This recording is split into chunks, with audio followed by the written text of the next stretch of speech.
again. And I put pants on, and I put on my Baptist pants. Story told me this morning. She said, your pants look nice. They're Baptist. So, yesterday was Valentine's Day, and so I kind of wanted to ask who all got shown love to them yesterday. If you, by raise of hands, who got shown love yesterday? How do you know you got shown love? What was your proof of the love? Candy. Right? Yeah, we got stuff, right? So for Valentine's Day, millions of people express their love through the giving of gifts, flowers, chocolates as proof of their love, right? But when Jesus was asked what the proof of our love for God looks like, he gave us a completely different answer. The world shows us love as a feeling, sometimes described as a spark. It's often transactional and relies on what you can give me or how you make me feel. But Jesus' kind of love is not a spark, it's a stewardship.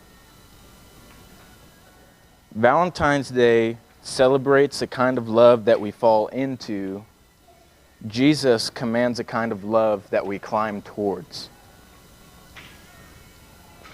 The kind of love Jesus commands requires us to let go of ourselves. So I had an illustration, because last week Chet pulled like a 7-foot straw out of a bag. I don't know how I did that. So I made sure I had an illustration this week to challenge Chet to keep them coming. Keep them coming. So I got this box, It says on it, I need a vacation. We've had this box for a long time. It was the box that we did save for vacation when we had money. And everybody thinks now that you own a business, you got lots of money, and I probably have less money than I've ever had before. So the box is empty. But I do have a little money. I got this quarter, So I need somebody to help me. Maybe one of the kids, Braylon, or you want to come? All right, I'm going to hold the box. You get the money. It's only a little bit of money. So I want you to hold on to that coin with both your thumb and your finger, and don't let it go. Okay? And then I want you to place that coin in this box, but you got to put it all the way in the box. But you can't let it go. You got to hold on to it. So put it down in there. All the way. Like all the way, put it all the way in there. But don't let go. Can you get it? No. All the way down? No.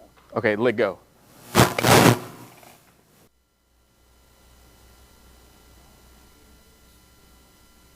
All the way in the box until you let go of the coin. Right? So this coin, you can have a seat. Thank you. This coin kind of gets to represent the kind of love Jesus shows us, because there's two sides to the coin. You got the heads and the tails.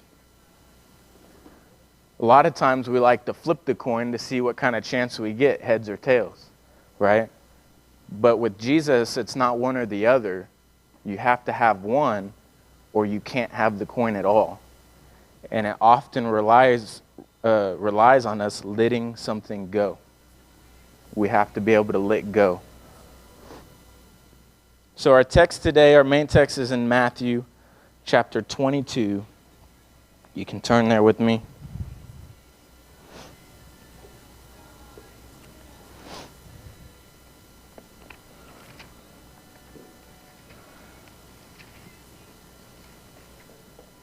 And I told Chet, whenever he gave me like a list of days, he just pointed at a calendar one day. He said, this one, and this one. These are yours.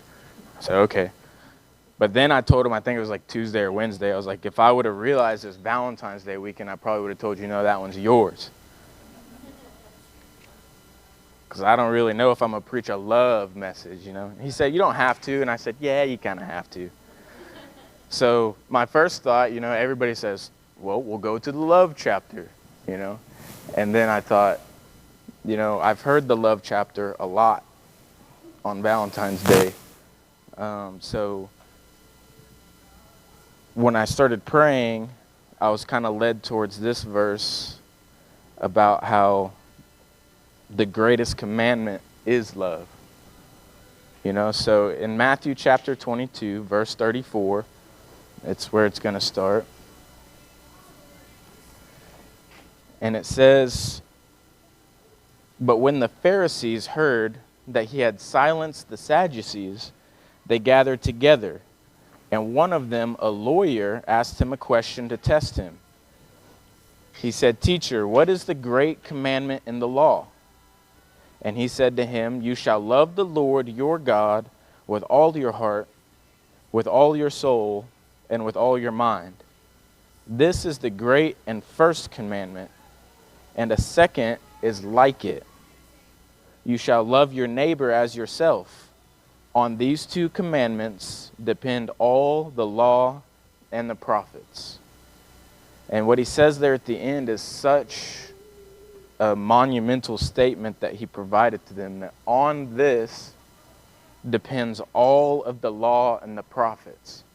Pretty much the rest of the Old Testament, right? That's what he's talking about. All of the scripture we have, everything that we've learned as devout Jews, and we've studied and we've recited these things, all depends on these two commandments. And they all knew the greatest one was what? To love God with all your heart, all your soul, and all your mind. And this is what you would call the vertical love axis. It's the one that goes up and down. It's you and God. The vertical love axis. And when he says this, to love God with all your heart, all your soul, and all your mind, he's quoting part of the law in Deuteronomy chapter 6.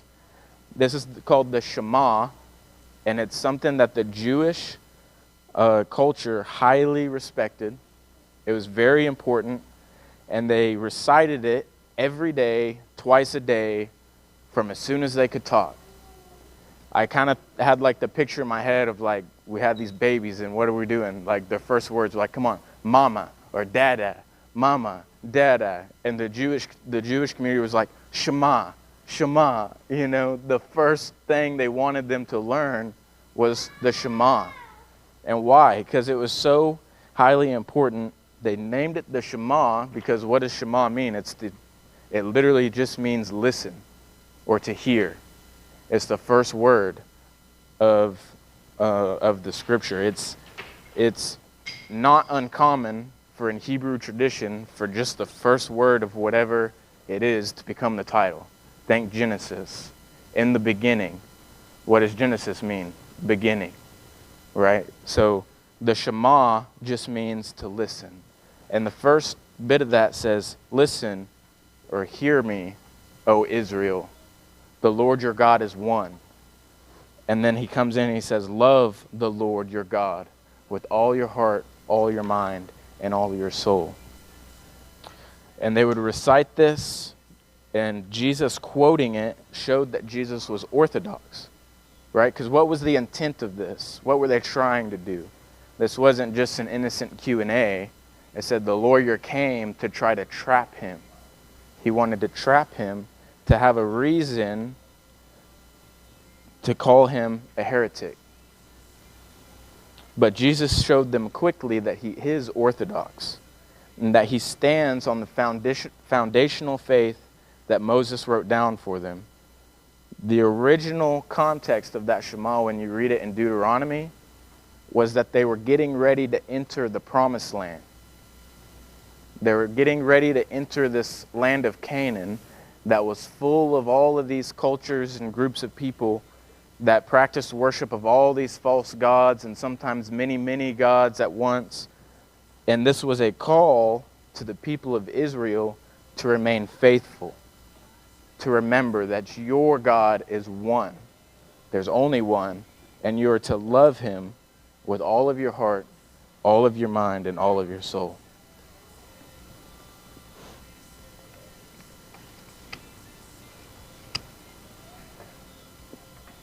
If you were to do a word study on this, you find out that that first word, the Shema, that means to hear, means more than just to hear. It's not just words or sound waves entering your ear, but it's a two-step command. It's to hear and obey. That's why a lot of times, whenever you see the word to hear in the Bible, you'll see things like, the people hear, but they have no ears. Or they have ears, but they're not hearing, right?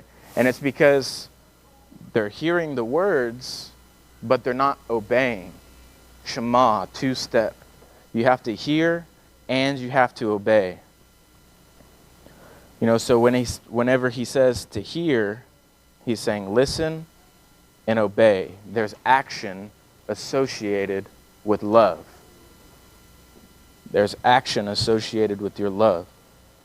He says to love with all of your heart. And in the Hebrew language, there is no word for heart. There is no word for the organ in your chest of your heart. So when we see this being translated as heart, the word is lev, and what it really was is kind of like your brain. We think of heart because it says heart. But when they read it in the original, they were thinking of your brain. So it was more than just an organ in your chest. When he says to love with all of your heart, he means to love with all of your intellect.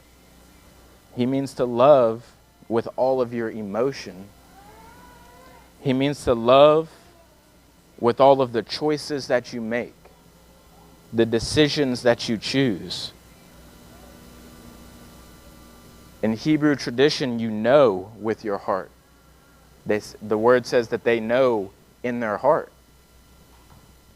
That wisdom is found in the heart. That pain is felt in the heart. That your fear is in your heart. Your joy is in your heart. And that you have desires of your heart. The heart is the center of life. Which is why in Proverbs chapter 4, verse 23, they wrote, above all else, guard your heart. For from it flows everything you do.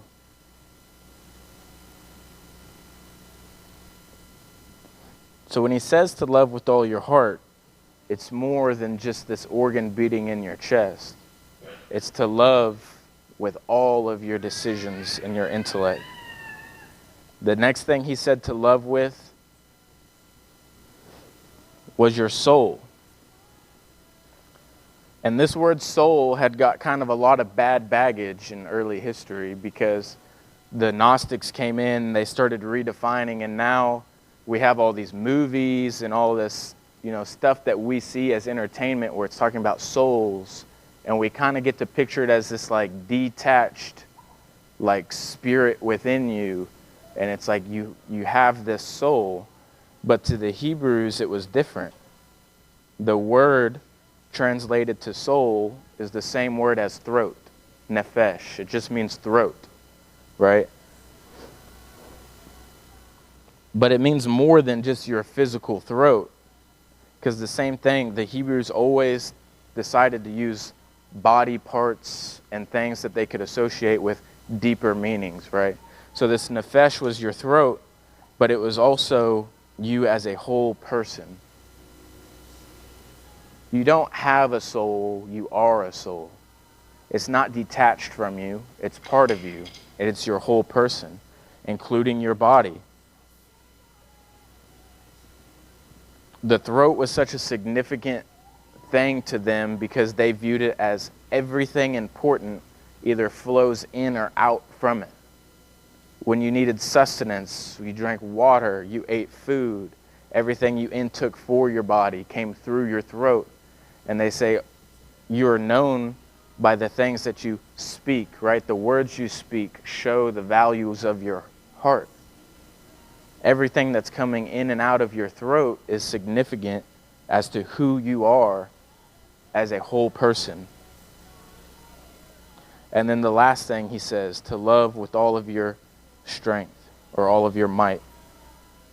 It doesn't mean physical strength. There's plenty of other words they could have used if they meant strength physically, but they chose to use this word meod. And this meod simply just means very or much.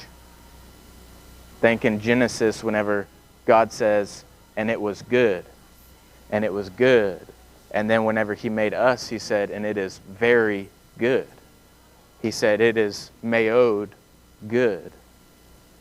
The word meod simply intensifies the word that comes after it. It's very or much. And they would use this word sometimes even twice and say it's very, very good. And when they would use it twice, it meant that it was intensifying something to its fullest capacity. So when he says to love with all of your meod, what is he saying? To love with all of your muchness, right? It doesn't really make sense, but we know that when you love with all of your muchness, and this word means your fullest of capacity. So not just with physical strength, but he's saying to love with all of your intellect. Every decision you make, every choice you make, every emotion that you feel can be turned around and used as a form of love and worship. Everything you put into your body, everything that comes out of your mouth should be used for a form of worship and love. And in everything you do, with all of your muchness, which means everything in life that you find to do, the Bible says, everything my hands find to do, I do it for the Lord. Everything you do is an opportunity to love God. It doesn't matter if you're at home taking care of kids. It doesn't matter if you're out working a 9 to 5. It doesn't matter if you're at church or in the grocery store. Everything you do, you get an opportunity to show God's love in all of your muchness. But next he said to love others as you love yourself. And that's the horizontal love axis. So you've gone vertical with your love for God, but then he says also to love horizontally and love each other. But he doesn't just say that you also need to love each other. He says that this second commandment is like the first. It's similar to the first. It carries weight as the first does. That's why I say this coin isn't two separate sides. You can't have one without the other. But if you don't love each other, you're not really showing your love for God. And if you don't love God, you can't really express your love for each other.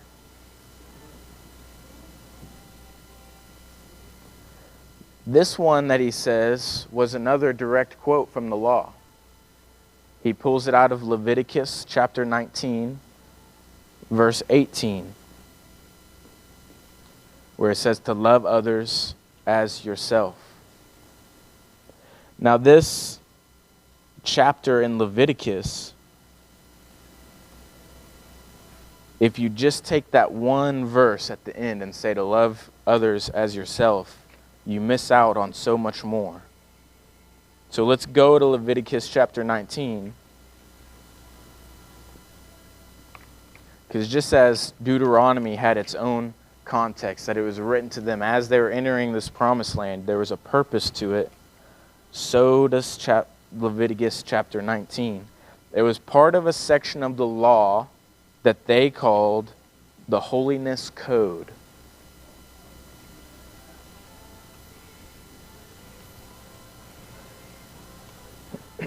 And in verse 18 is where it says, "You shall not take vengeance or bear a grudge against the sons of your own people, but you shall love your neighbor as yourself. I am the Lord." You have to remember who he's talking to, because he's talking to the Pharisees now. And the Pharisees were often accused of being holy in their rituals, but legalistic in their social practices. Jesus, combining Deuteronomy with Leviticus, told the Pharisees that you cannot be holy without first being loving. But if we kind of skim through the rest of this in Leviticus 19, we can see some examples of how do we love each other as we love ourselves. If we start in verses 9 and 10, it says, "When you reap the harvest of your land, you shall not reap your field right up to its edge, neither shall you gather the gleanings after you harvest. And you shall not strip your vineyard bare, neither shall you gather the fallen grapes of your vineyard. You shall leave them for the poor and for the sojourner. I am the Lord your God." This is an example of how to love your neighbor as yourself. And what it teaches us today is that we sometimes have to restrain our personal profits, whether that be monetary or something else. But there's sometimes things there for you to gain that sometimes you'll take a little bit less to ensure that there's something for somebody else who needs it. In verse 13 it says, "You shall not oppress your neighbor or rob him. The wages of a hired worker shall not remain with you all night until the morning." And it's telling us that loving others is to be fair. It's to pay them their wages, what they're worth, to be honest, and to have dignity for those who work for you or maybe with you. And in verse 14 it says, "You shall not curse the deaf or put a stumbling block before the blind, but you shall fear your God. I am the Lord." Shouldn't we protect the vulnerable? Those who have less strength, less power?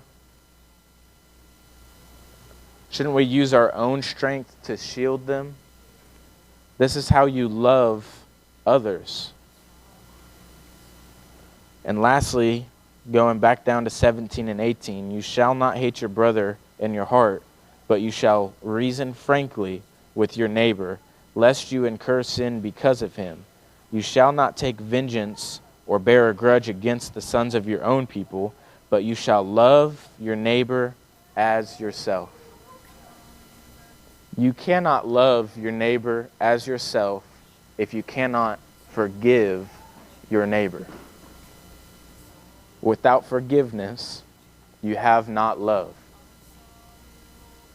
So if we just take that last verse, it's really easy to say, I have that feeling love for my neighbor. That real simple, yeah, I love him. Or I love her. That feeling that the world tells us that love is. But Jesus reminds us that love requires action.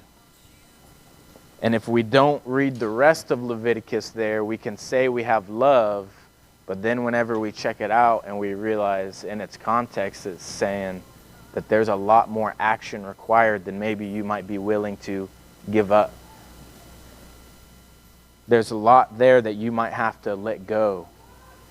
You can't put the coin in the box until you let go of yourself. If you're more worried about your personal gain, if you don't have compassion for others, if you're trying to cheat others what they're worth, if you can't protect the vulnerable and stand up for what's right, and if you can't forgive your neighbors, you do not love them. Jesus brings these two together for the first time before. He basically took what the Pharisees saw as the two bookends of the story, and he smashed them together right in the middle. And he said, this is central. These are the hinges of everything that you've learned. Think about a big heavy door being held up by its two hinges, and you can't open it, swing it, close it without those hinges. He said, without these two commandments, you lose all of our scripture. Picture it as a table with two legs. You always see tables with four, but if you put those two legs in just the right spot, it could stand. You could stand a table with two legs, but if you remove one or the other, the table's going to fall.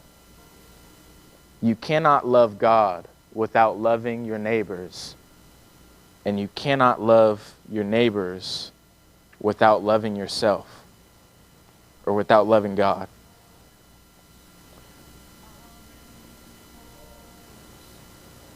Jesus rewrote what the Pharisees thought they knew. And I've always said that I kind of feel bad for the Pharisees. I think maybe it was David I was talking to just the other day about the Pharisees. That every time we see the Pharisees in action in the Bible, it's in a negative context. Every time it's in this negative context. So we start to write this picture of the Pharisees as these horrible religious people that were just out to get us. But when you really think about the intent of what they wanted, it was to keep you away from sin, as far away as they possibly could from sin. So they studied the law, and they studied the law, and they studied the law. And anytime they found something that could keep you one step further away from crossing that line, they would create a new law. They didn't want to create these laws to hurt you, to harm you, to be legalistic. They wanted you to find salvation. And they didn't know Jesus. So they were doing everything they could to keep you away from crossing that line. But Jesus came and rewrote it. And he said, all of these commandments, they're good, but they don't really fulfill the law. Jesus came to fulfill the law, not to do away with. Which means loving God with that feeling love isn't enough. But that when you love God, the Bible speaks of love as that two-sided coin. There's action that goes with your love. You may have felt love yesterday because somebody gave you some flowers or a box of chocolates. But if you really want to feel their love, you feel it from the actions, the way they speak to you, the way they treat you. You feel love whenever you've done something so wrong, but they choose to forgive you anyway. You know, love is central to everything that we do. It starts with loving God, but it changes your whole life. It changes every action, every decision you'll ever make. Whenever you come to an altar and bow down before the Lord, our God, creator of all, and say, Today I choose you. And everything that comes with it. I'm letting go of the coin. All of the things that I'm trying to hold on to. You know, I love you, God, but I don't really want to let you into my heart, or I don't really want to let you into my mind or my soul. So I'm trying to hold on to this little piece of the coin that won't let it fall all the way in. But Jesus said, everything hinges on this love. So when he was holding that coin and it was kind of in the box, but it wasn't all the way in the box, it wasn't in the box. Jesus says, you're all the way in the box, or you're not in the box. You don't get to go halfway. You either let go and love me with all of your muchness, and everything your life revolves around turns to Christ, or you're out of the box. So today, we're going to open altars, and we're going to say, if you're not in the box, or if you've been thinking that you're in the box, but you've been holding on to that little piece of the coin, and you're ready to let go, then the altars are going to be open. I don't know if Chet wants to come up and join.